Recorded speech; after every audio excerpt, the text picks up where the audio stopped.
perkembangan dan perubahan telah menjadi suatu kepastian yang harus dihadapi. Masa depan dunia ada di tangan generasi muda. Masa di mana eksplorasi minat, pengembangan bakat, dan aktualisasi diri merupakan hal yang esensial. Dilandasi karakter yang baik membangun generasi dengan pribadi yang unggul. Sebuah langkah kecil yang dimulai dari bangku pendidikan. SMP Alpha Centauri didirikan pada tahun 2008 oleh Bapak Sony Sugema dengan komitmen yang tinggi untuk menciptakan pendidikan dengan mutu terbaik. SMP Alpha Centauri hadir untuk memberikan pendidikan holistik yang mengutamakan pembelajaran riset teknologi dan pengembangan karakter. Kami memahami bahwa di era globalisasi ini, kecakapan digital sangatlah penting.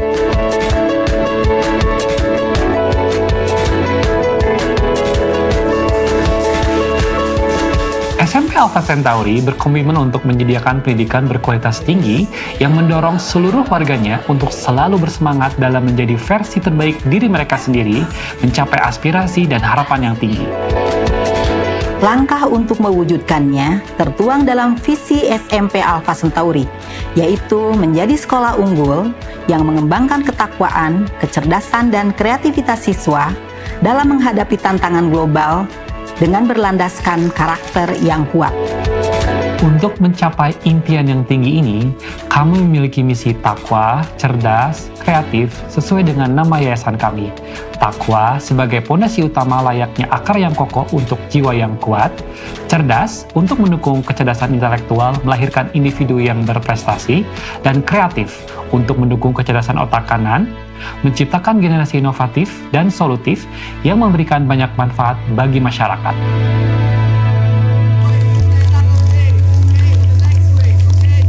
Untuk menjadi sekolah unggul, tentunya perlu ditunjang oleh program-program unggulan yang mampu menggali seluruh potensi siswa, baik potensi spiritual, potensi intelektual, potensi kreativitas.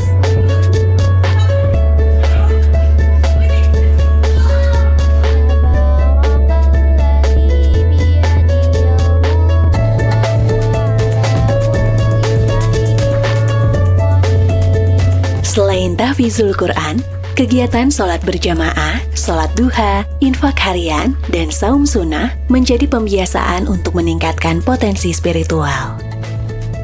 Untuk potensi intelektual ditumbuhkan melalui program Research-Based Learning yang terintegrasi dalam kegiatan pembelajaran, tes diagnostik sebagai bahan analisis rancangan pembelajaran yang terdiferensiasi, penggunaan Canvas Learning Management System sebagai media belajar yang terintegrasi, serta berbagai learning tools yang mendukung pembelajaran yang interaktif dan bermakna. Selain itu, adanya Learning Support Unit juga turut membantu pengembangan intelektual siswa-siswi dari berbagai latar belakang, khususnya siswa berkebutuhan khusus sebagai upaya SMP Alpha Centauri dalam menjalankan pendidikan inklusif. Sementara untuk mengembangkan potensi kreativitas ditumbuhkan dengan berbagai variasi kegiatan ekstrakurikuler, seperti musik,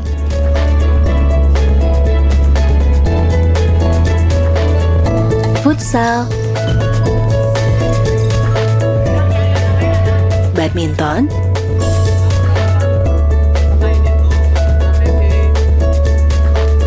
taekwondo,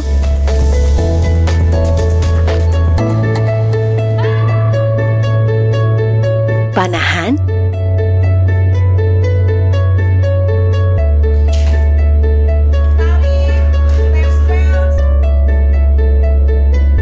tari,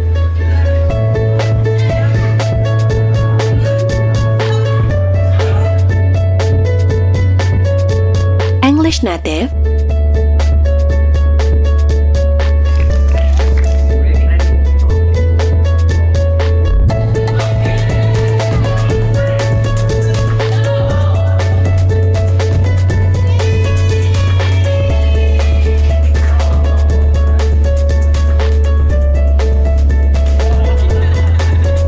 dan beberapa ekstrakurikuler lainnya.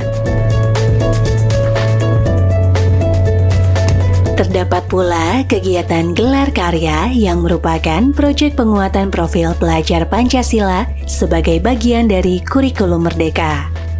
Juga program khas Alpha Centauri Parents Day, di mana siswa-siswi menunjukkan bakat dan kreativitasnya kepada orang tua mereka. Untuk mempersiapkan pribadi berkarakter kuat dan berakhlak mulia, SMP Alpha Centauri memiliki kurikulum karakter yang khas dengan penguatan pada 7 karakter, yaitu jujur, bersih dan rapi, disiplin, mandiri, sopan dan santun, tangguh, dan bermanfaat bagi sesama.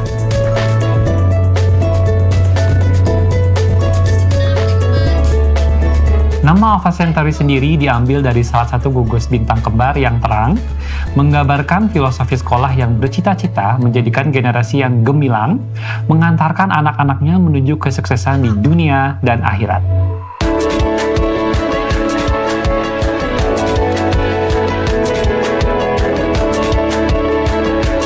Masa depan dunia ada di tangan kita semua.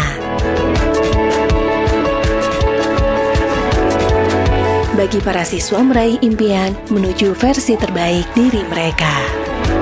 Inilah saatnya bergerak dan mewujudkan generasi masa depan yang cerah dengan melangkah bersama SMP Alpha Centauri.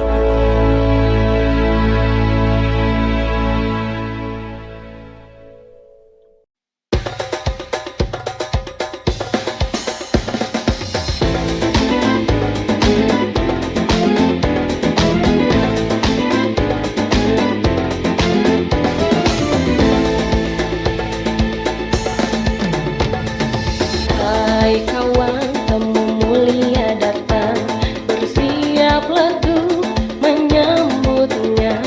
Siapkan ragamu, kuatkan jiwamu, kilau Ramadan, pancarkan sinar kemuliaan. Sang Maha Pencipta, Sang Maha Pencipta. Hai kawan, temu agung ternyata, bersegeralah tuh merangkulnya. Tuluskan niatmu, kokohkan imanmu, kilau Ramadan, tebarkan kebaikan. Sang Maha Pemuda, Alpha Centauri, bersukacita menyambut kemuliaan. Alpha Centauri, berlomba-lomba menuju kebaikan. Alpha Centauri, berjamaah menuju kemenangan.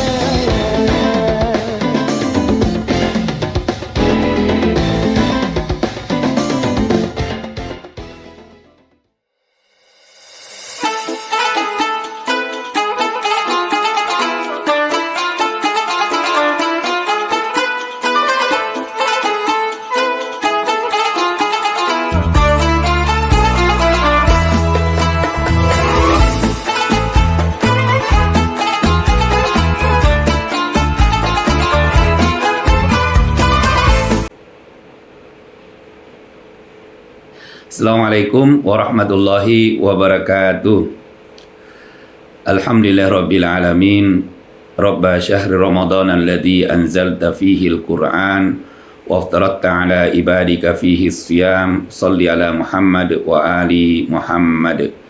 Faqad qala Allah ta'ala fil Qur'anil Karim, a'udzu billahi as-sami'il 'alim minasy syaithanir rajim. Syahrul Ramadan alladzi unzila fihi al-Qur'an hudal linnas wa bayyinatin minal huda wal furqan. Wa qala an-nabi sallallahu alaihi wasallam, khairukum man ta'allama al-Qur'an wa 'allamahu.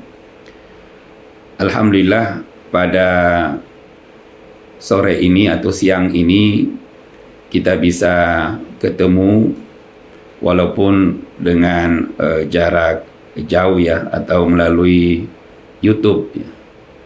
Mudah-mudahan pada siang ini kita semuanya dalam keadaan sehat walafiat, karena saat ini suasana ibadah saum bulan suci Ramadan, dan kita mengharap saum kita pada hari ini dan sebelumnya diterima oleh Allah Subhanahu wa taala. Begitu juga pada kesempatan ini kita senantiasa menyampaikan salam dan salawat kepada Nabi kita Muhammad sallallahu alaihi wasallam. Allahumma shalli ala Muhammad wa ali Muhammad. Karena tanpa bimbingan beliau, petunjuk Nabi, hidup kita tidak akan seperti saat sekarang ini. Pada kesempatan ini kita akan mengkaji atau mendiskusikan atau sharing tentang kequranan. Kita ketahui bahwa Ramadan ini disebut juga Syahrul Quran, yaitu bulan Al-Quran. Kenapa Ramadan ini disebut bulannya Al-Quran? Karena semua ulama sepakat bahwa Allah Subhanahu wa taala telah memilih bulan suci Ramadan untuk menurunkan wahyunya kepada Nabi kita Muhammad sallallahu alaihi wasallam, mulai dari Lauhul Mahfuz, kemudian turun ke langit dunia, dan lalu bertahap turun kepada Nabi kita Muhammad sallallahu alaihi wasallam kurang lebih 22 tahun 2 bulan atau 22 hari. Nah, hal yang menarik, salah satu bulan yang disebut oleh Allah Subhanahu wa taala dalam Al-Qur'an itu adalah bulan Ramadan. Syahrul Ramadan alladzi unzila fihi al-Qur'an. Dan ketika Allah menyebut bulan Ramadan di dalam Al-Qur'an itu dikaitkan dengan turunnya Al-Qur'an. Ini adalah suatu yang sangat penting untuk diketahui oleh kita semuanya. Itulah sebabnya sehingga kalau kita lihat masyarakat kita pada bulan suci Ramadan, mereka berlomba-lomba membaca Al-Quran, mempelajari Al-Quran, mengkaji Al-Quran, dan mengamalkan Al-Quran, bahkan mendakwahkan Al-Quran.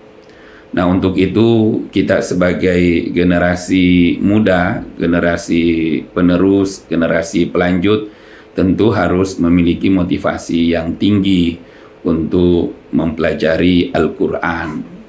Jangan sampai kita ini, generasi sekarang ini tidak punya semangat untuk membekali diri tentang Al-Quran.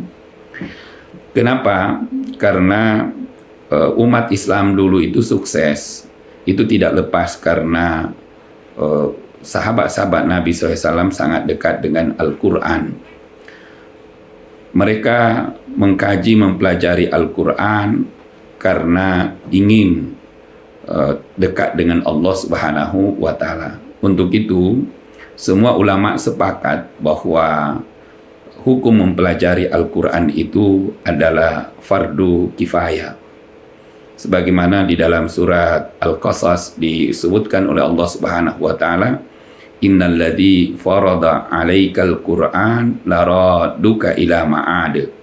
Bahwa sesungguhnya yang memfardukan Al-Quran ini untuk dipelajari adalah Allah Subhanahu wa taala. Untuk itu tidak pantas membiarkan diri kita sebagai generasi muda atau sebagai orang tua atau keluarga tidak mempelajari Al-Quran. Dosa bagi seorang ibu dan bapak yang membiarkan keluarganya itu buta aksara Al-Quran.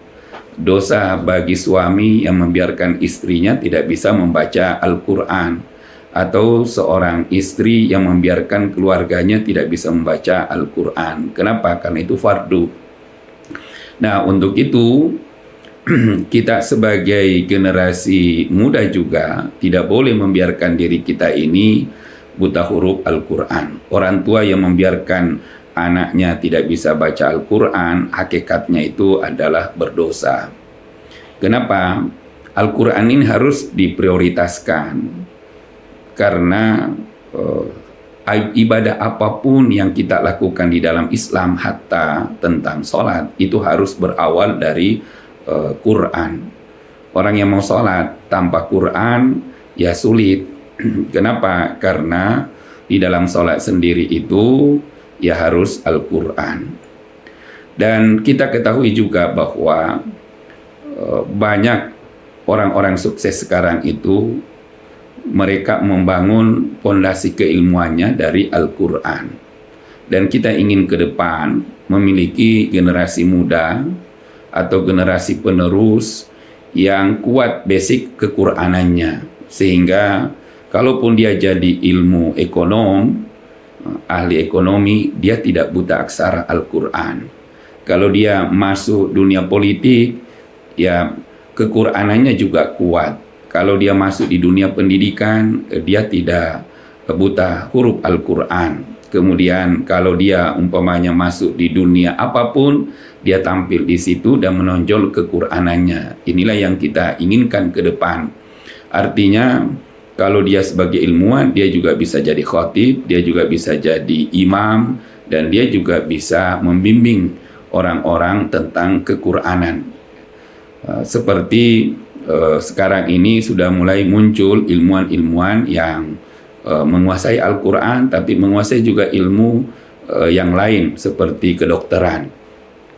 Ada beberapa dokter sekarang ini kualitas baca Qurannya bagus, tapi profesinya sebagai dokter.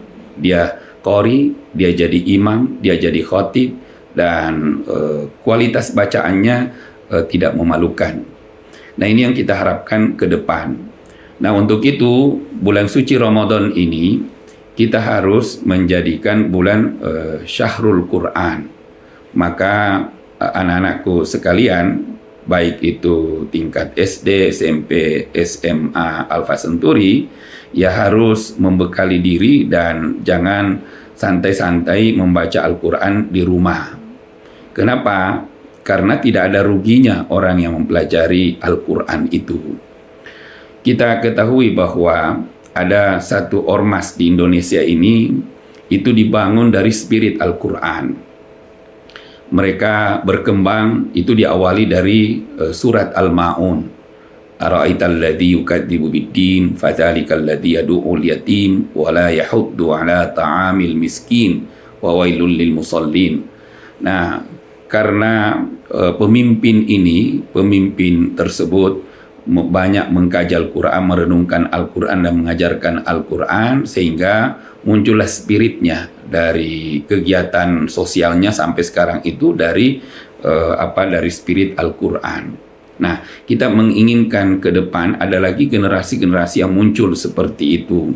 Artinya mereka tergerak untuk melakukan sesuatu karena terinspirasi atau spiritnya dari Al-Quran.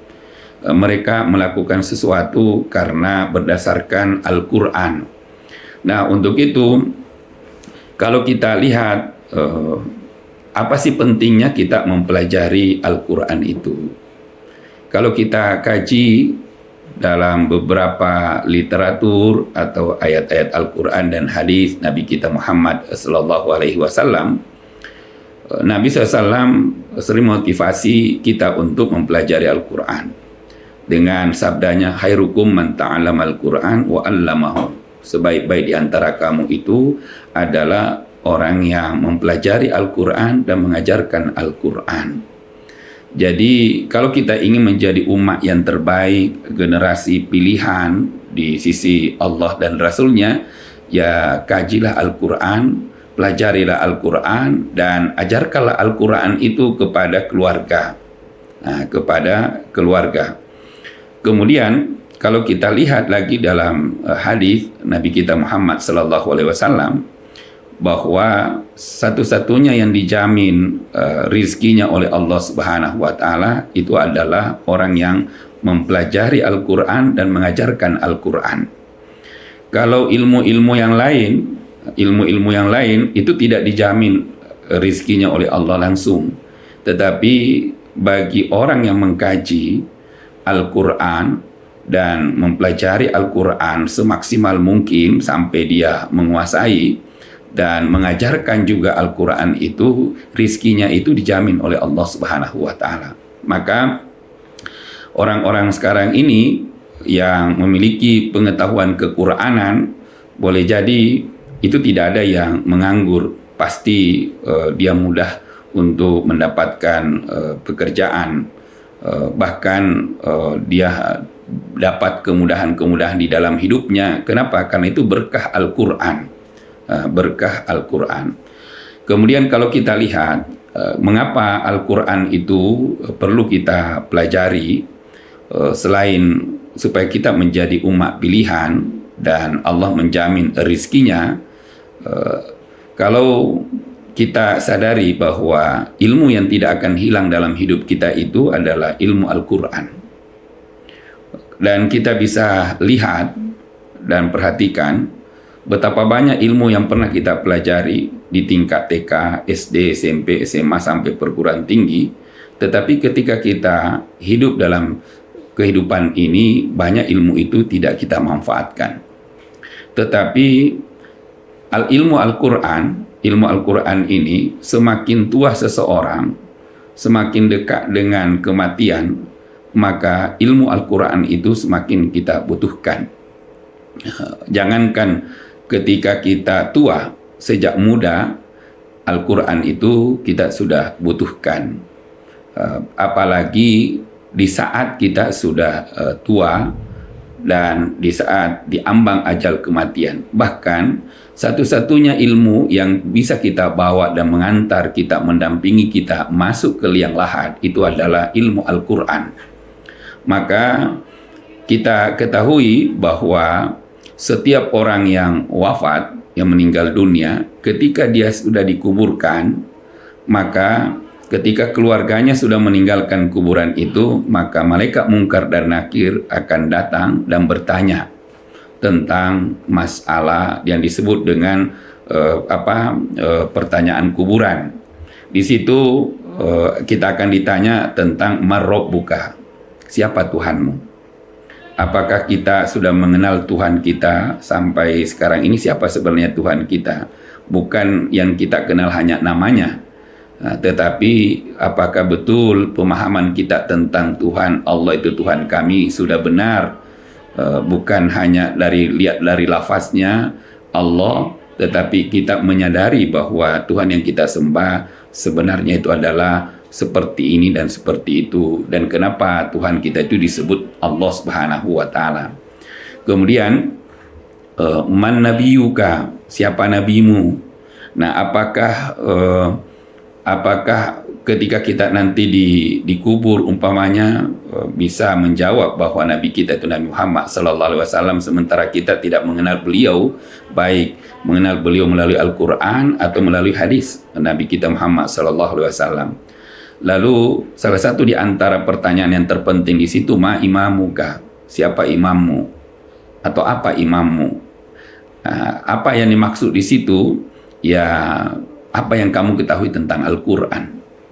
Kira-kira kalau kita ditanya di kubur nanti tentang ma imamuka, apa imammu itu, bisakah kita menjawab bahwa Al-Quran itu adalah imamku, sementara kita jarang membaca Al-Quran, kita lebih banyak main game di rumah dibandingkan membuka mushaf Al-Quran. Kita sering melihat YouTube, tetapi kita tidak pernah melihat ayat-ayat Al-Quran. Kita sering mendengarkan nyanyian, tapi kita tidak pernah mendengarkan suara-suara Al-Quran. Atau kita sering melihat apapun yang ada di media sosial, tetapi kita lupa untuk membuka ayat-ayat Al-Quran. Nah, kenapa ini penting? Karena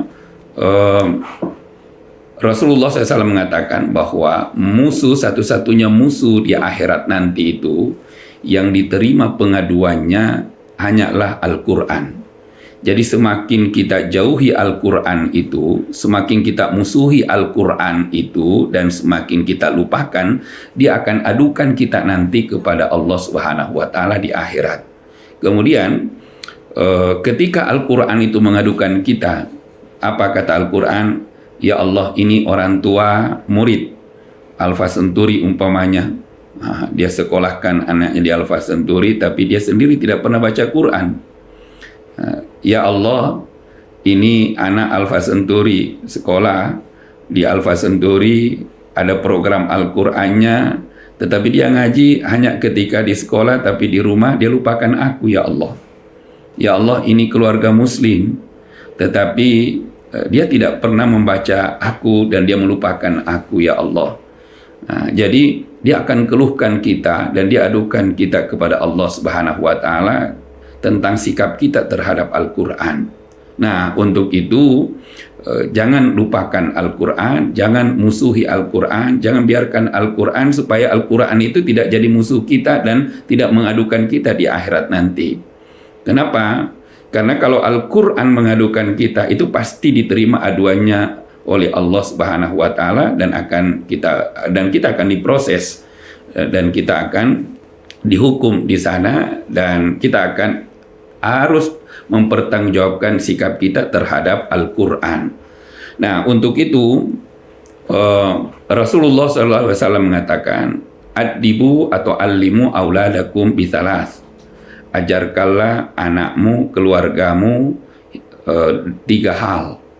Dan ini sangat penting untuk siapapun. Yang pertama, ajarkanlah keluargamu itu tentang nabimu, untuk mencintai nabimu. Jadi kita harus didik anak kita juga untuk mencintai Rasul. Kemudian ajarkanlah anakmu itu untuk mencintai keluarga keturunan Nabi kita Muhammad sallallahu alaihi wasallam. Lalu ajarkanlah anakmu itu tentang Al-Qur'an. Nah, konon di akhirat nanti banyak orang tua yang terkaget-kaget. Kenapa? Karena ketika orang tua ini masuk ke surga, lalu orang tua ini diberi mahkota di kepalanya. Lalu orang tua yang duduk di surga yang ada mahkota di kepalanya takjub. Kenapa mereka takjub? Dia bingung. Kok mahkota ini dari mana? Amalan apa yang saya lakukan di dunia? Kemudian dia seperti raja dan ratu duduk di dalam surga. Bajunya baju kerajaan. Kemudian dia juga pakai mahkota seperti ratu dan raja. Akhirnya dia bertanya kepada Allah Subhanahu wa taala, "Ya Allah, amalan apa yang saya lakukan di dunia sehingga kami diposisikan seperti ini, seperti ratu dan raja? Ada mahkota dan saya pakai baju-baju kerajaan, baju ratu yang sangat terhormat dan sangat bahagia." Maka apa kata Allah Subhanahu wa taala? Itulah hasil didikan Al-Qur'an yang kamu tanamkan kepada anakmu ketika kamu hidup di dunia. Nah, jadi orang tua yang menyekolahkan anaknya di sekolah yang ada kequr'anannya, maka anak itu nanti yang belajar di sekolah itu tentang kequr'anan itu akan menempatkan ibu bapaknya di dalam surga seperti seorang ratu atau seperti seorang raja. Nah, itulah hadiah yang sangat penting dan tertinggi pemberian anak kepada orang tuanya. Nah, untuk itu orang tua di rumah jangan putus asa, jangan malas untuk memotivasi atau mendidik anaknya tentang Quran. Kalau anak itu tidak bisa diajar sama orang tua, hadirkanlah guru, datangkanlah guru. Paling tidak carikanlah sekolah yang di sekolah itu ada pendidikan Al-Quran. Jangan sampai kita sekolahkan anak kita mulai dari TK, dari SD, SMP, SMA, sampai perguruan tinggi, tapi ujung-ujungnya buta aksara Al-Quran, tidak bisa ngaji. Dan banyak pendidikan yang seperti itu saat sekarang ini. Nah, kenapa? Kita rugi dunia, rugi akhirat juga. Kita hanya mengeluarkan anggaran, mengeluarkan uang, tetapi kita tidak mendapatkan apa-apa. Kenapa? Karena kita didik anak kita tinggi-tinggi, tetapi baca Quran saja tidak bisa. Nah, kalau anak kita tidak bisa baca Quran, bayangkan hidupnya akan seperti apa. Bisa saja baca Al-Quran masih masalah, apalagi tidak bisa baca Al-Quran. Nah, untuk itu satu ketika ada seorang atau dikisahkan bahwa pada zaman Nabi Isa alaihissalam, Nabi Isa alaihissalam pernah melakukan satu perjalanan. Kemudian ketika Nabi Isa melakukan perjalanan itu, dia melewati satu pemakaman, kuburan, ada kuburan. Ketika Nabi Isa alaihissalam lewat kuburan itu, dia melihat penghuni-penghuni kubur. Dan ada satu kuburan di situ, seorang ayah dan ibu sedang disiksa oleh malaikat penyiksa kubur. Kemudian ketika Nabi Isa melihat itu, dia lewat saja untuk tujuan tertentu. Nah, hal yang menarik lagi, ketika selesai urusan Nabi Isa, maka Nabi Isa kembali melalui jalur itu. Apa yang terjadi ketika Nabi Isa kembali dan melihat kuburan itu? Ternyata penghuni kubur yang tadinya disiksa, diazab oleh malaikat penyiksa, ternyata malaikat penyiksa ini pergi, yang datang di situ adalah malaikat rahmah yang menghibur orang tua ini yang tadinya disiksa. Nah, apa yang terjadi? Fata'ajjaba, maka Nabi Isa itu takjub, heran. Kok ada bisa seperti ini? Ada apa? Amalan apa yang dilakukan orang tua ini? Lalu Nabi Isa wudu dan sholat, berdoa kepada Tuhannya. Ya Allah, amalan apa yang dilakukan oleh orang tua ini? Sehingga ketika saya lewat tadi, dia sedang diazab oleh malaikat azab. Tapi sekarang setelah saya kembali dan saya lewat di sampingnya, ternyata yang mendampingi dia, yang mengelilingi dia adalah malaikat rahmah. Lalu Allah Subhanahu wa taala menyampaikan kepada Nabi Isa, Nabi Isa, orang tua itu meninggalkan keturunan. Dan apa yang dia lakukan kepada anak-anaknya ketika orang tua ini hidup, memang awal-awalnya atau dalam kehidupannya dia banyak bermaksiat, banyak bohong, culas hidupnya, jauh dari tempat ibadah, banyak melakukan kebohongan atau melakukan maksiat di dalam hidupnya. Tetapi di ambang ajal kematiannya, kata Allah Subhanahu wa taala kepada Nabi Isa, dia berpesan kepada anaknya. Di dalam pesan itu ada kitab, ada buku, ada mushaf, dan di dalam kitabnya itu ada tulisan asmaku, ada tulisan wahyuku, firman-firmanku. Nah, ketika orang tua tadi disiksa di alam kubur, ternyata anaknya yang di dunia ini yang diberi wasiat, di dalam kitab itu ada asmaku, di situ ada firmanku. Nah, anaknya itu sedang membaca wasiat tersebut atau asmaku. Lalu Allah berkata, aku malu menyiksa orang tua yang meninggalkan anak dan anaknya itu senantiasa mengingat aku, menyebut aku, atau membaca dan mengulang-ulang asmaku atau wahyuku, firmanku. Nah, itulah yang membuat orang tua ini selamat dari azab kubur. Nah, untuk itu, kalau kita sebagai seorang anak membaca Al-Quran di bulan Ramadan ini, membaca firman-firman Allah di bulan suci Ramadan, maka secara otomatis kita bisa menyelamatkan orang tua kita yang telah mendahului kita dari siksa malaikat pengazab di dalam kubur. Dan dengan bacaan Al-Quran anak ini di dunia pada bulan suci Ramadan itu bisa meringankan atau mendatangkan atau mengundang malaikat rahmah untuk menghibur orang tua kita di alam barzakh. Dan saya kira kalau kita melakukan ini, itu adalah suatu yang luar biasa bagi anak, karena anak ini bisa membantu orang tuanya di alam barzakh di sana. Nah, itulah sebabnya sehingga mengapa kita harus mempelajari, membaca Al-Quran. Nah, kemudian kalau kita lihat lagi bahwa di dalam surat Al-Baqarah Allah Subhanahu wa taala berfirman, "Syahrul Ramadan alladzi unzila fihi al-Qur'an hudal linnasi wa bainati minal huda wal furqan." Nah, di dalam membaca Al-Qur'an itu perlu kita tingkatkan kualitas bacaan kita.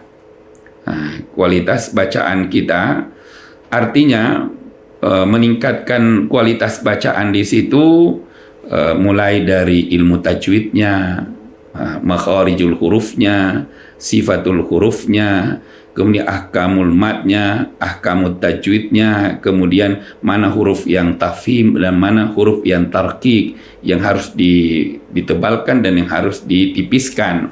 Nah, tentu ini tidak bisa sekaligus, tetapi itu harus bertahap dan harus latihan. Harus latihan. Kenapa? Karena membaca Al-Quran itu harus seperti air yang mengalir. Harus seperti air yang mengalir. Kenapa? Karena itu adalah wahyu Al-Quran. Jadi kita harus nikmati. Kita harus rasakan ketika kita membaca Al-Quran. Banyak orang sekarang ini membaca Al-Quran, dia hanya sekedar membaca. Padahal kata Rasulullah SAW, kalau kita membaca Al-Quran itu, kemudian kualitas bacaan kita bagus, umpamanya makharijnya bagus, sifatul hurufnya bagus, ahkamut tajwidnya bagus, kemudian matnya bagus, maka pahalanya itu berbeda. Kata Rasulullah SAW, siapapun yang membaca harfan wahid, satu huruf di dalam Al-Quran, minimal dia akan mendapatkan 2 pahala. Mendapatkan 2 pahala. Tetapi kalau kualitas bacaannya itu atau kualitas penyebutan hurufnya itu bagus, maka dia akan mendapatkan pahala dari 1 huruf itu sampai 10. Sampai 10. Jadi ketika kita membaca 1 huruf, umpamanya alif lam mim. Nah, itu kan itu 3 huruf, bukan 1 huruf. Jadi ada alif di situ, ada lam, ada mim. Nah, kalau alifnya di situ baik, maka kita akan mendapatkan pahala 10. Tapi kalau cara menyebut alifnya di situ masalah, maka kita hanya bisa dapat pahala minimal 2. Kenapa harus 2? Karena 1 itu adalah niat. Yang keduanya itu adalah usaha kita membaca Al-Quran. Maka ibu-ibu dan bapak-bapak, anak-anakku sekalian yang di rumah, tidak ada ruginya kita membaca Al-Quran. Mau terbata-bata, mau fasih, tidak ada yang rugi. Kenapa? Karena banyak orang sekarang ini beralasan, saya tidak mau baca Quran. Kenapa? Karena bacaan saya belum bagus. Saya tidak tahu artinya. Saya tidak paham apa maknanya yang saya baca. Padahal itu penting. Itu juga betul, tetapi bagi pemula, bacaan itu penting. Memperlancar bacaan itu penting. Kalau tidak mau membaca Al-Quran dari awal, nggak akan lancar selama-lamanya. Nah, untuk itu, belajarlah membaca Al-Quran dari nol. Kenapa? Dari huruf hijaiyah. Dan tidak ada ruginya kalau kita di sana. Dan jangan beralasan bahwa saya tidak mau membaca Al-Quran karena saya tidak tahu artinya, saya tidak paham maknanya. Itu adalah pemahaman yang keliru. Kenapa? Kalau itu yang jadi alasan, maka orang itu tidak akan pernah bisa membaca Al-Quran melebihi dari awal surat Al-Baqarah. Kenapa? Karena alif lam mim itu sendiri tidak ada yang tahu artinya secara pasti. Ulama pun tidak ada yang memastikan bahwa alif lam mim itu adalah artinya yang benar, hanya ini, nggak ada. Nah, untuk itu dengan adanya alif lam mim di awal surat Al-Baqarah itu adalah petunjuk, tanda, isyarat bagi kita bahwa kalau mau membaca Al-Quran, jangan menjadikan alasan bahwa saya tidak paham artinya, saya tidak paham maknanya, maka saya tidak mau membaca Al-Quran. Kenapa? Karena itu adalah suatu persoalan. Nah, kemudian kalau kita lihat lagi bahwa kenapa Al-Quran itu harus kita baca dan apa manfaatnya dalam hidup kita. Pertama, kita harus ketahui sebagaimana yang dijelaskan oleh Allah Subhanahu wa taala di awal surat Al-Baqarah ayat 2 dan di surat Al-Baqarah juga di ayat 185. Allah berfirman di situ, "Dzalikal kitabu la raiba fi hudal lil muttaqin." Dzalikal kitab, itulah kitab. Nah, kalau nanti kita belajar tafsir, itu dzalikal kitab itu sangat dalam maknanya. Dan apa yang dimaksud Alkitab di situ, Alkitab itu adalah yang jauh di sana, maka disebut dzalika, itulah Alkitab. Alkitab yang dimaksud adalah yang tersimpan di Lauhul Mahfuz. Dan kitab yang tersimpan di Lauhul Mahfuz itu tidak pernah tersentuh kecuali oleh tangan-tangan yang telah dibersihkan, disucikan oleh Allah. La yamassuhu illal mutahharun. Bahwa Al-Quran yang tersimpan di Lauhul Mahfuz itu dari dulu sampai sekarang itu tidak pernah tersentuh oleh tangan-tangan kotor. Artinya tidak pernah tersentuh sama iblis, sama syaitan dan orang-orang yang pendosa. Dengan dalil yang ada di surat Al-Waqiah, la yamassuhu illal mutahharun, bahwa sesungguhnya mushaf yang ada di sana itu sampai turun ke langit dunia, sampai di tangan kita sampai saat sekarang ini, maka mushaf itu tidak pernah disentuh oleh tangan-tangan kotor. Artinya kecuali al-mutahharun, di situ al-malaika.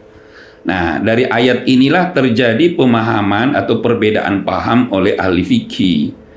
Dengan dalil ini dijadikan dasar oleh sebagian guru-guru Quran, guru-guru fikih, guru-guru PAI melarang kaum perempuan yang haid itu baca Quran. Padahal kalau kita lihat la yamassuhu illal mutahharun itu tidak ada hubungannya dengan perempuan haid. Karena al-mutahharun di situ bukan perempuan yang haid, tapi yang dimaksud di situ al-mutahharun itu adalah malaikat. Bahwa mushaf Al-Quran yang turun dari Lauhul Mahfuz ke langit dunia sampai ke tangan Nabi kita melalui Jibril, dan sampai detik ini yang ada di mushaf sekarang ini itu tidak pernah disentuh proses turunnya, kecuali al-mutahharun adalah orang-orang yang disucikan oleh Allah, artinya al-malaika, bukan orang haid. Nah, itulah sebabnya sehingga sebagian ulama mentolerir dan tidak melarang perempuan yang haid itu untuk membaca Al-Quran, apalagi guru Al-Quran. Kalau guru Al-Quran lalu dia berkata, saya tidak bisa ngajar Al-Quran karena sedang haid, sementara haidnya 15 hari, maka rugilah murid itu. Nah, jadi itu ada khilafiyah, silakan dikaji dan dikembangkan. Nah, untuk itu dzalikal kitab. Dan yang menarik lagi, ketika Allah berbicara tentang Alkitab, itu menggunakan isim isyarat lil ba'id, yaitu petunjuk yang jauh, karena memang Lauhul Mahfuz itu jauh, nggak bisa kita jangkau. Tetapi ketika Allah berbicara tentang Quran, itu tidak menggunakan kata dzalikal Quran, tetapi hadzal Quran, inilah Al-Quran. Lau anzalna hadzal Quran ala jabalin la ra'aitahu khashi'an mutasaddian min khasyatillah. Inna hadzal Quran yahdi lillati hiya aqwam. Nah, apa yang dimaksud di situ inna hadzal Quran? Sesungguhnya Al-Quran ini. Kenapa ketika Allah menyebut Al-Quran itu menggunakan ini? Karena Al-Quran itu memang harus dekat dengan kita. Karena tidak mungkin Al-Quran itu bisa kita baca, kita bisa pelajari, kita bisa tafsirkan, terjemahkan dan amalkan dan dakwahkan kalau Al-Quran itu jauh dari tangan kita, tidak dekat dengan kita. Nah, disitulah pentingnya kita dekatkan Al-Quran. Sekarang ini alhamdulillah media untuk membaca Al-Quran itu banyak. Ada mushaf, di masjid-masjid itu banyak mushaf, bahkan di HP kita juga macam-macam mushaf kita simpan di situ. Tapi masalahnya kadang-kadang kita juga lupa membaca Al-Quran dan membuka mushaf untuk membacanya. Itu problemnya. Nah, itulah sebabnya sehingga Allah mengatakan inna hadzal Qur'an, sesungguhnya Al-Quran ini harus dekat dengan diri kita, harus dekat dengan orang tua, harus dekat ke ibu, harus dekat dengan ke ayah, harus dekat ke anak, harus dekat dengan keluarga. Supaya apa? Supaya dipelajari. supaya dipelajari. Nah, untuk apa kita pelajari Al-Quran? Kalau orang tua dulu sering bilang, belajarlah kamu baik, tapi pelajarilah agamamu dengan baik melalui Al-Quran. Kenapa? Karena Al-Quran ini dzalikal kitabu la raiba fi hudal lil muttaqin. Satu-satunya kitab yang tidak ada keraguannya dan dijamin oleh Allah Subhanahu wa taala isinya tidak akan ada perubahan dari dulu sampai sekarang ini, dan harus itu diyakini hanyalah Al-Quran. Nah, untuk apa Al-Quran itu? Hudan lil muttaqin, untuk dijadikan hudan. Apa itu hudan? Petunjuk. Hudan itu hidayah. Kalau kita ingin mendapatkan hidayah, lalu kita tidak dekat dengan Al-Quran, ya impossible kita akan mendapatkan hidayah Allah Subhanahu wa taala. Kalau kita ingin mendapatkan hidayah dari Allah, maka dekatilah Quran, bacalah Al-Quran. Maka kalau kita lihat sahabat-sahabat itu di bulan suci Ramadan, mereka memang getol membaca Al-Quran. Kalau Nabi SAW setiap bulan suci Ramadan itu ketemu dengan Jibril, lalu dia mengulang-ulang ayat-ayat Al-Quran yang telah turun kepada Nabi SAW. Minimal dia mengulang bersama Jibril 2 kali. Nah, sekarang ini kita sudah berapa kali hatam atau membaca Al-Quran, atau udah berapa kali kita mengulang-ulang Al-Quran yang ada di mushaf itu selama bulan suci Ramadan. Walaupun kita membaca Al-Quran itu tujuannya, maksudnya bukan mengejar hataman. Bukan mengejar hataman. Jadi kita membaca Al-Quran bulan suci Ramadan itu bukan mengejar hataman seperti ibu-ibu di majelis taklim atau di masjid. Setelah hatam, ya Qurannya disimpan lagi, nunggu 11 bulan lagi ke depan. Nabi juga membaca Al-Quran bersama dengan Jibril di bulan suci Ramadan itu bukan mengejar hataman. Terlalu sederhana bagi Rasul. Karena Rasulullah SAW bisa saja tiap malam, tiap siang bisa menghatamkan Al-Quran. Karena Nabi itu adalah Al-Quran yang berjalan. Dimanapun beliau bisa membaca Al-Quran, dan di kepalanya itu hanyalah Al-Quran. Darahnya juga yang mengalir adalah darah-darah Al-Quran. Nah, untuk itu beliau membaca Al-Quran bersama dengan Jibril itu untuk memantapkan, namanya tadarus. Tadarus itu beda dengan hataman. Kalau orang sekarang ini kan yang penting hatam, mau bacaannya bagus, mau tidak, nggak ada masalah. Yang penting hatam di bulan suci Ramadan. Nah, kayaknya itu tradisi ini harus diperbaiki dan ditingkatkan kualitasnya. Nah, tadarus itu adalah memantapkan kualitas bacaan, pemahaman, kemudian bagaimana supaya Al-Quran itu bisa dijadikan sebagai hudan di dalam kehidupan kita, dan furqanisasi, artinya menjadi pembeda antara hak dan yang batil. Itulah sebabnya sehingga Allah mengatakan dzalikal kitabu la raiba fi hudal lil muttaqin. Hudan itu petunjuk. Hudan ini kata masdar di dalam bahasa Arab. Masdar itu tidak mengenal waktu, tidak mengenal tempat, dan tidak mengenal kondisi dan keadaan. Artinya, Al-Quran itu harus dijadikan sebagai pedoman hidup. Bukan hanya di masa lalu atau masa sekarang dan masa akan datang. Dan tidak mengenal waktu, kapanpun dan tempat, dimanapun kita berada, Al-Quran itu harus dijadikan hudan. Tidak mungkin Al-Quran itu bisa dijadikan petunjuk dalam kehidupan kita, dalam dunia bisnis, dalam membangun rumah tangga, dalam mendidik anak, dalam dalam berpolitik, dalam berbudaya, dalam berinteraksi, dalam membesarkan anak. Itu Quran harus jadi petunjuk. Tapi tidak mungkin kita jadikan petunjuk itu kalau kita tidak memahami Al-Quran dan tidak membacanya dan tidak mempelajarinya. Nah, itulah sebabnya sehingga ada doa yang menarik itu untuk kita ulang-ulang berkaitan dengan membaca Al-Quran atau doa tilawah yang bunyinya apa? Allahumma syrah bil Qur'ani sadri. Ya Allah, lapangkanlah dadaku dengan Al-Quran. Kenapa? Banyak orang sekarang ini dadanya itu nggak lapang dengan Al-Quran, kayak sesak napas kalau dia baca Quran. Kayak orang kesurupan kalau dia baca Quran, berat itu badannya kalau dia baca Quran. Bandingkan kalau dia ke mall, bandingkan kalau dia ke kafe, bandingkan kalau dia ngabuburit, dia tidak terasa itu.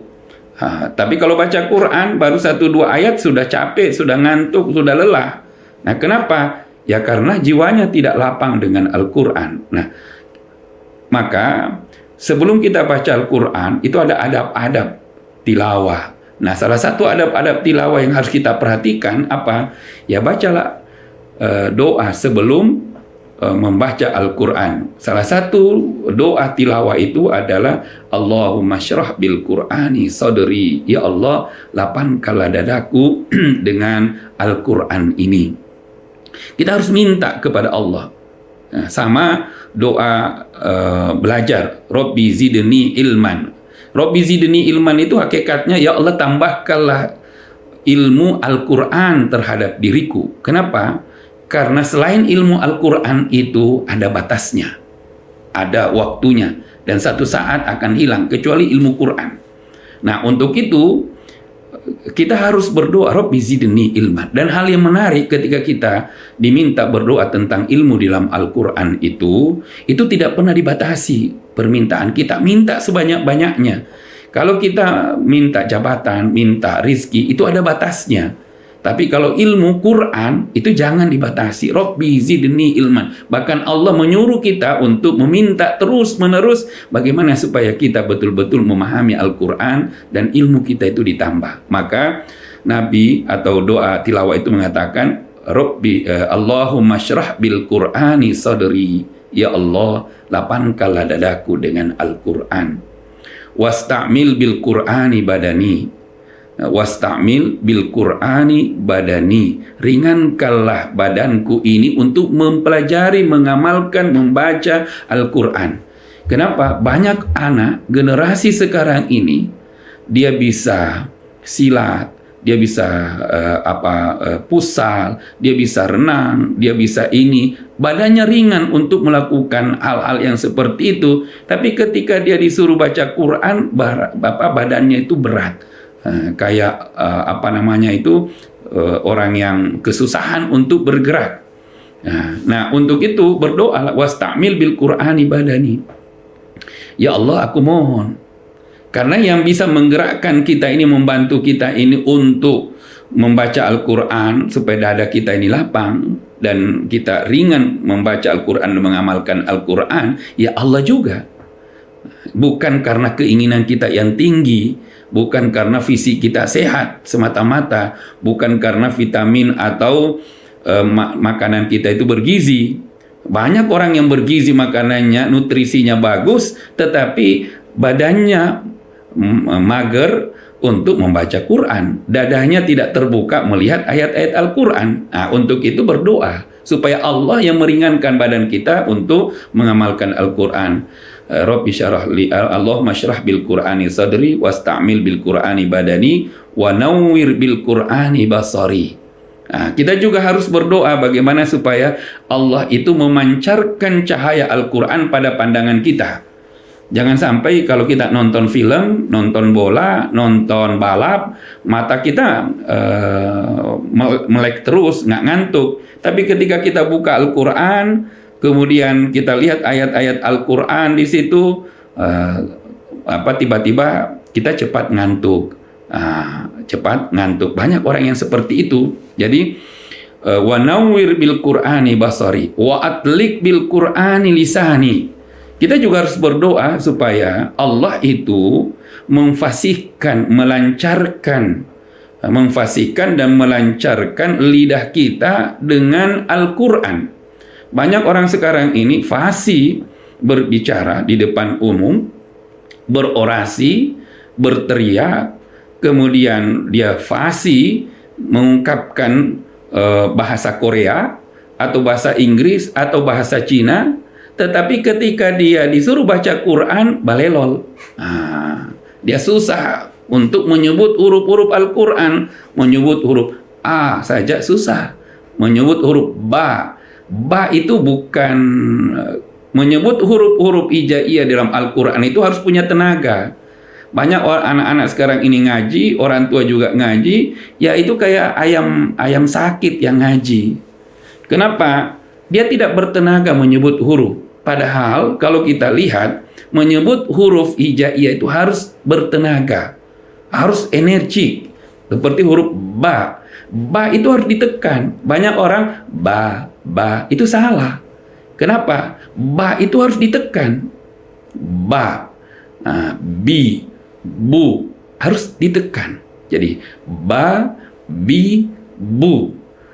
Kemudian alif, a, ba, ta. Nah, ta itu juga harus bertenaga, tetapi tidak terlalu ditekan supaya sesuai dengan sifatnya. Sesuai dengan sifatnya. Seperti ha. Ha itu banyak orang, haknya itu sebenarnya bukan hak yang dia sebut. Pada hak itu kan harus tenggorokan. Jadi ha. Bedakan dengan kha, bedakan dengan ha. Jangan juga ho bentuk o. Kenapa? Di dalam bahasa Arab itu huruf hijaiyah itu nggak ada huruf o. Maka ketika kita melafazkan huruf hijaiyah itu jangan seperti o. Seperti o. Itu antara o dengan u. Nah, kenapa? Karena dalam huruf hijaiyah tidak ada huruf o. Bahasa Arab itu tidak mengenal huruf o, sama dengan huruf p. Nah, jadi ketika kita menyebut huruf-huruf hijaiyah itu harus bertenaga. Umpamanya orang Sunda itu salah satu huruf yang paling sulit disebut oleh orang Sunda adalah huruf fa. Fa. Kadang-kadang ada orang bilang, masa tidak mungkin orang Sunda itu tidak bisa menyebut huruf fa. Itu fitnah, itu fitnah. Nggak mungkin. Orang Sunda itu tidak mungkin tidak bisa menyebut huruf fa. Itu hanya fitnah. Fitnah saja kan udah salah. Kenapa? Karena memang kelemahan orang Sunda itu adalah menyebut huruf fa. Orang Mesir umpamanya punya juga kelemahan menyebut huruf jim. Jim itu disebut game. Jayid goyid, sehingga orang Mesir itu jaa idza jaa dibaca dengan idza gaa. Orang Yaman juga punya kelemahan. Orang Arab, orang Iran juga punya kelemahan. Orang Betawi juga punya kelemahan. Orang Jawa juga punya kelemahan dalam membaca Al-Quran. Tetapi itu orang Sulawesi juga punya kelemahan. Orang Sulawesi kalau menyebut huruf ro itu pasti tipis. Nah, itu pasti orang Sulawesi. Bismillahirrahmanirrahim. Oh, itu gurunya pasti gurunya dari lahir di Sulawesi.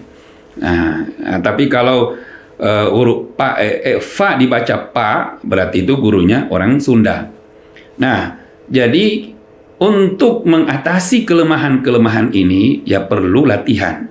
Nah, di samping latihan, kita harus juga berdoa. Wa atlik bil Qur'ani lisani. Ya Allah, fasihkanlah lidahku dengan bacaan Al-Quran ini.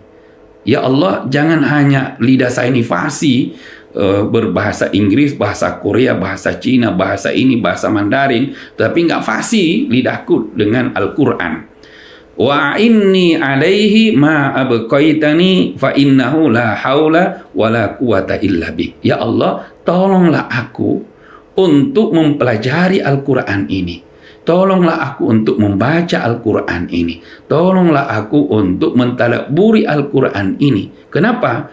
Karena tidak ada daya dan kekuatan kecuali daya dan kekuatan Engkau ya Allah.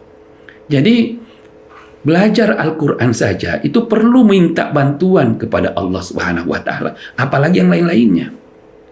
Jadi kita jangan mengandalkan IQ kita, kecerdasan kita, kemampuan kita, visi kita, tetapi harus berdoa, apalagi di bulan suci Ramadan ini.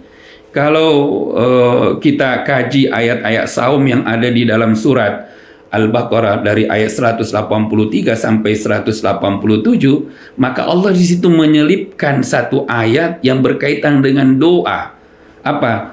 Wa idza sa'alaka ibadi anni fa inni qarib ujibu da'watad da'i idza da'an falyastajibu li wal yu'minu bi la'allahum yarsyudun. Artinya apa? Di bulan suci Ramadan ini penting kita berdoa. Berdoa untuk apa? Ya, bagi anak-anakku yang masih di dunia pendidikan, ya berdoalah untuk dibukakan hatinya, pikirannya oleh Allah untuk belajar. Nah, dan menjadi anak yang soleh, berbakti kepada kedua orang tua. Adapun orang tua yang punya anak, berdoalah supaya anaknya dan keturunannya itu soleh.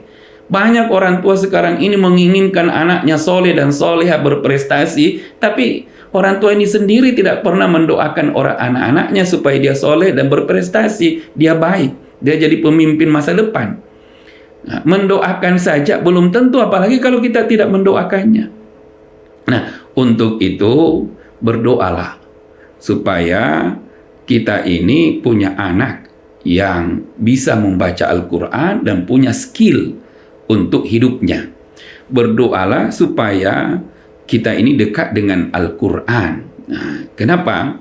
Itu tadi, siapa di antara keluarga ini yang yang membiarkan keluarganya buta huruf Al-Quran, maka keluarga itu berdosa. Keluarga itu berdosa. Nah, untuk itu ada beberapa kisah untuk mengakhiri pertemuan kita pada sore ini, bahwa di akhirat nanti ada seorang ayah dan ibu masuk surga. Kemudian anak keturunannya itu semuanya masuk neraka. Apa yang terjadi? Kemudian anaknya itu protes kepada Allah Subhanahu wa taala. Allah Subhanahu wa taala, anaknya berkata kepada Allah, "Ya Allah, kenapa saya masuk neraka? Dan orang tua saya enak di surga, duduk-duduk lihat kami di neraka." Apa kata Allah? Karena ketika kamu hidup, ya kamu lihat ayahmu soleh, ngaji, sholat, saum, sementara kamu tidak melakukan itu. Apa kata anak? Ya Allah, saya tidak bisa ngaji, itu bukan karena kesalahan saya. Itu kesalahan ayah ibu saya, tidak pernah membimbing saya, tidak pernah memarahi saya. Kemudian saya tidak sholat karena orang tua saya juga tidak pernah mendidik saya untuk itu. Saya hanya diingatkan untuk les dan les, tetapi tidak pernah diingatkan tentang agama. Lalu apa keinginanmu? Ya, saya ingin orang tua saya yang di neraka, saya yang di surga. Akhirnya anak yang masuk surga, orang tua masuk neraka karena tidak mendidik anaknya Al-Quran ketika hidup di dunia. Dan yang terakhir, ada satu kisah yang sangat menarik, yaitu seorang ulama Qurra di Madinah. Konon ulama Qurra ini, kalau dia membaca Al-Quran, dia ngajar Al-Quran, itu murid-muridnya mendekat kepada guru ini. Lalu murid-muridnya ditanya, "Kenapa Anda ini, kalau gurumu itu membaca Al-Quran, pasti kamu mendekat ke guru kamu?" Lalu dia bercerita, murid-muridnya bercerita, "Kalau guru saya itu, guru kami, kalau ngaji, semakin lama ngaji, mulutnya itu semakin bau kasturi, bau minyak wangi. Itulah sehingga kami berlomba-lomba mendekat kepada guru kami karena ingin mencium harumnya mulut guru kami." Dan yang menakjubkan lagi ketika meninggal dunia. Kenapa? Ketika meninggal dunia, orang-orang turun berlomba-lomba untuk mengurus jenazahnya. Maka ketika bajunya mau dibuka, itu tidak bisa dibuka. Celananya mau dibuka, nggak bisa. Nah, dan ketika mau dicuci, itu mengeluarkan panas, nggak bisa disentuh. Nah, kenapa? Ditanyalah gurunya, kenapa ini susah dibuka bajunya, celananya, pada mau dibersihkan. Apa kata gurunya? Yang menutupi aurat orang ini, ulama ini, adalah Al-Quran yang dia baca setiap saat. Sehingga walaupun dia sudah meninggal, auratnya tetap tidak bisa disaksikan oleh orang hidup. Kenapa? Karena dagingnya itu, darahnya itu mengalir bersama dengan darah-darah Al-Quran.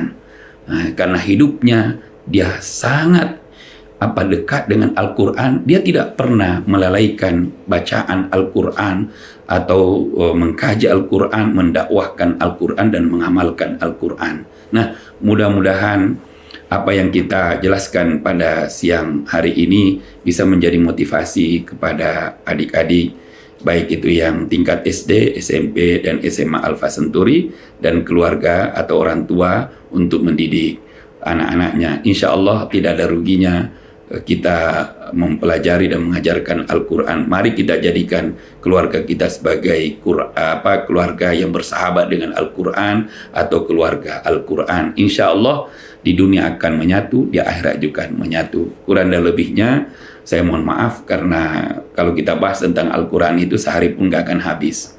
Jadi saya kira untuk sementara kita cukupkan. Mudah-mudahan ada waktu yang lain kita bisa lanjutkan. Assalamualaikum warahmatullahi wabarakatuh.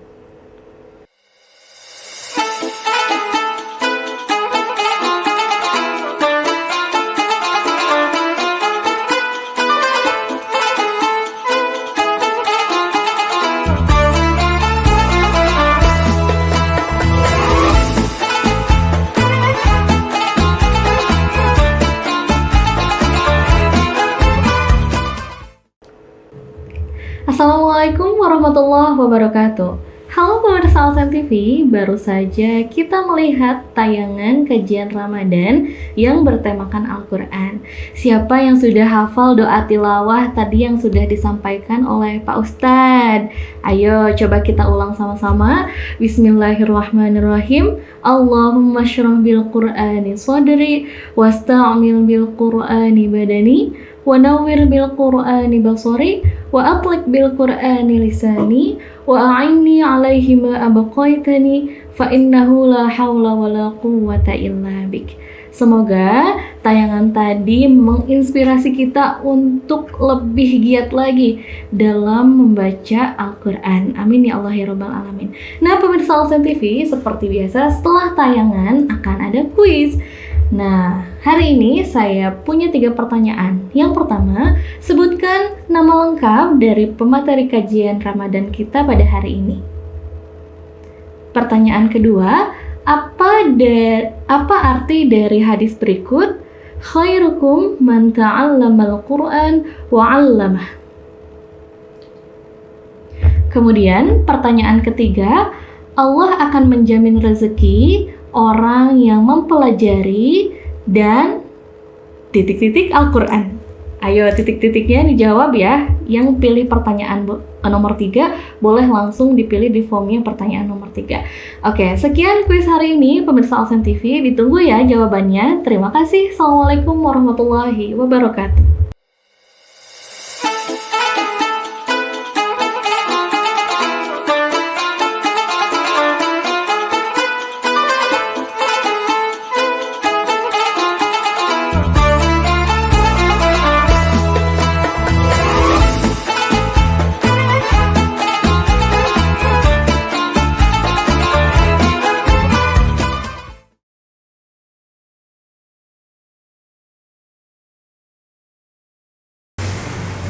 Bismillahirrahmanirrahim. Assalamualaikum warahmatullahi wabarakatuh.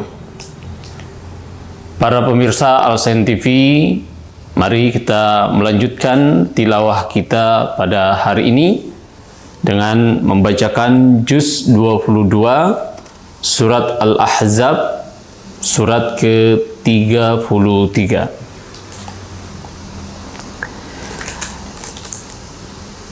A'udzu billahi minasy syaithanir rajim.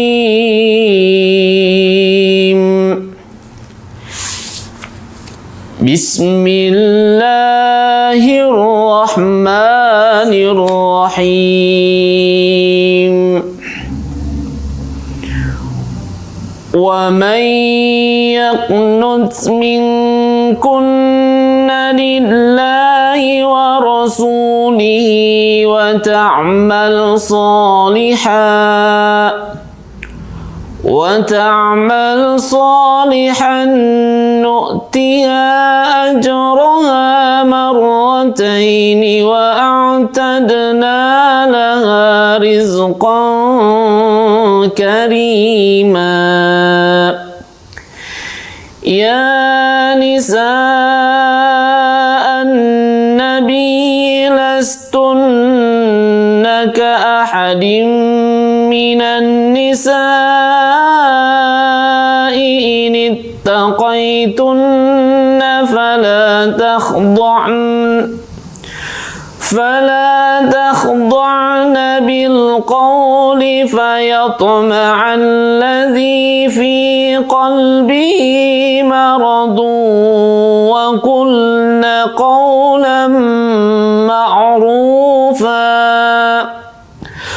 وقرن في بيوتكن ولا تبرجن تبرج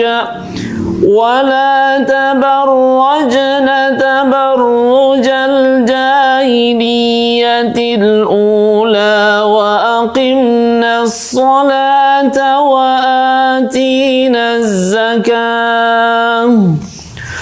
وآتينا الزكاة وأطعنا الله ورسوله إنما يريد الله ليذهب عنكم الرجس أهل البيت ويطهركم تطهيرا.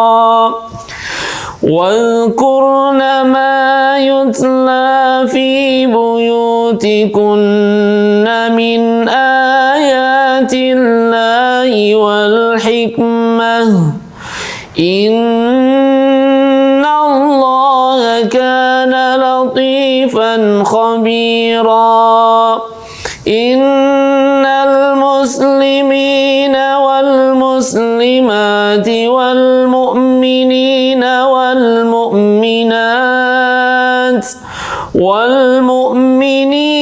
والمؤمنات والقانتين والقانتات والصادقين والصادقات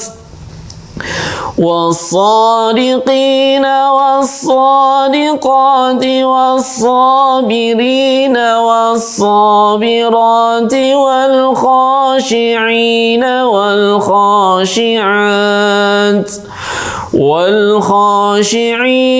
والخاشعات والمتصدقين والمتصدقات والصائمين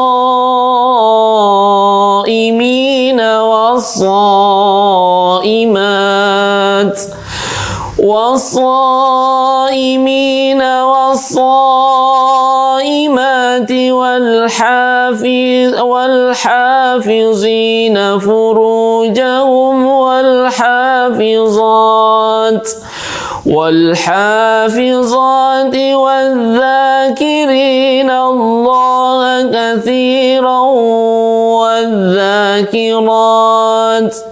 والذاكرات أعد الله لهم مغفرة وأجرا عظيما. وما كان لمؤمن ولا مؤمنة إذا قضى الله ورسوله أمرا أن يكون لهم الخيرة من أمرهم ومن يعص الله ورسوله فقد ضل ضلالا مبينا. وإذ تقول للذي أنعم الله عليه وأنعمت عليه أمسك عليك زوجك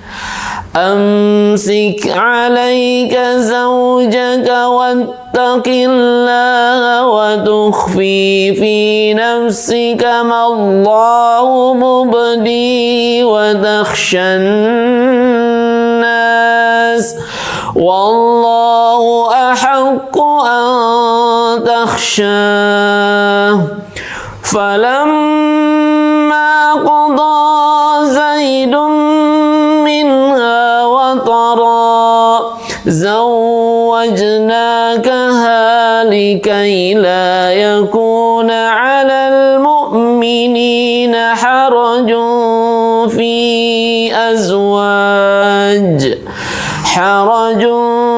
في أزواج أدعيائهم إذا قضوا منهن وطرا وكان أمر الله مفعولا ما كان على النبي من حرج فيما فرض الله له سنة الله في الذين خلوا من قبل وكان أمر الله قدرا مقدورا الذين يبلغون رسالات الله ويخشونه ولا يخشون أحدا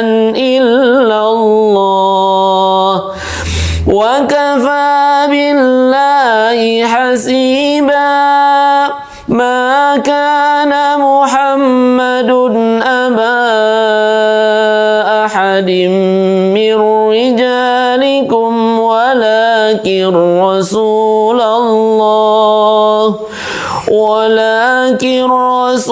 الله وخاتم النبيين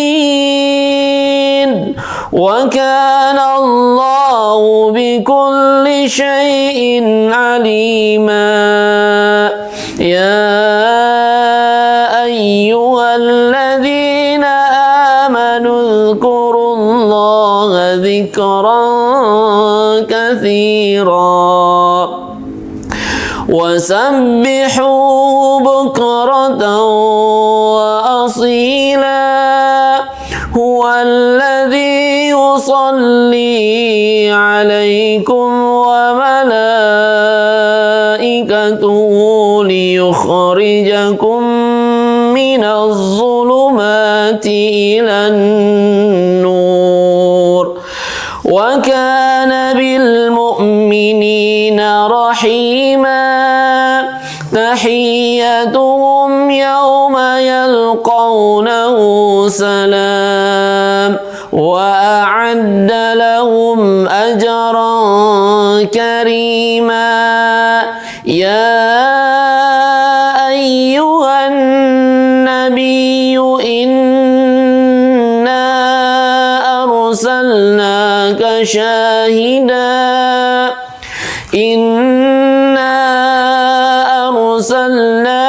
شاهدا ومبشرا ونذيرا وداعيا إلى الله بإذنه وسراجا منيرا وبشر المؤمنين بأن لهم من الله فضلا كبيرا ولا تطع الكافرين والمنافقين ودع أذاهم وتوكل على الله وكفى بالله وكيلا يا أيها الذين آمنوا إذا نكحتم المؤمنات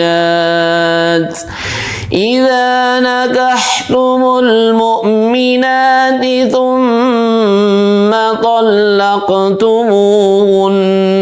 من قبل أن تمسوهن من قبل أن تمسوهن فما لكم عليهن من عدة تعتدونه فمتعوهن وسرحوهن سراحا جميلا يا أيها النبي إنا أحللنا لك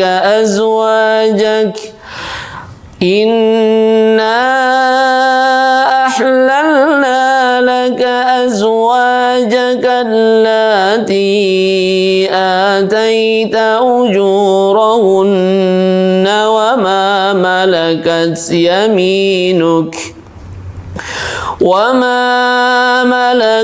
يمينك مما أفاء الله عليك وبنات عمك وبنات أماتك وبنات خالك وبنات خالاتك اللاتي هاجرن معك وامرأة مؤمنة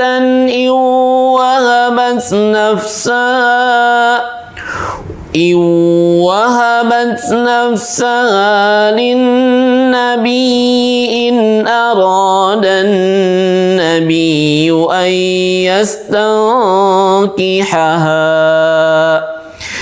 أن يستنكحها خالصة لك من دون المؤمنين قد علمنا ما فرضنا عليهم في أزواجهم وما ملكت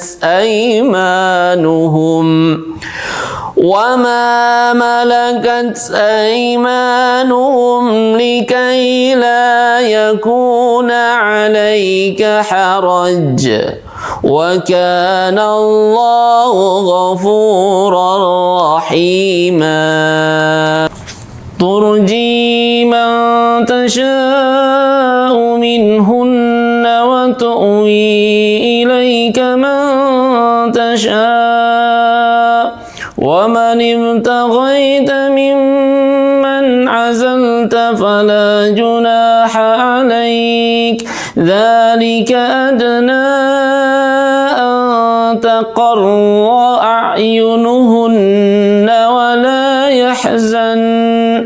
ولا يحزن ويرضين بما آتيتهن كلهن والله يعلم ما في قلوبكم وكان الله عليما حليما لا يحل لك النساء من بعد ولا أن تبدل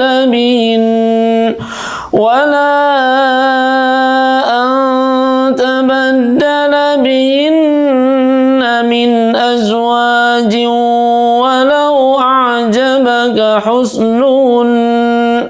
ولو أعجبك حسنهن إلا ما ملكت يمينك وكان الله على كل شيء رقيبا صدق الله العظيم. Demikian, terima kasih. Billahi taufiq wal hidayah. Wassalamualaikum warahmatullahi wabarakatuh.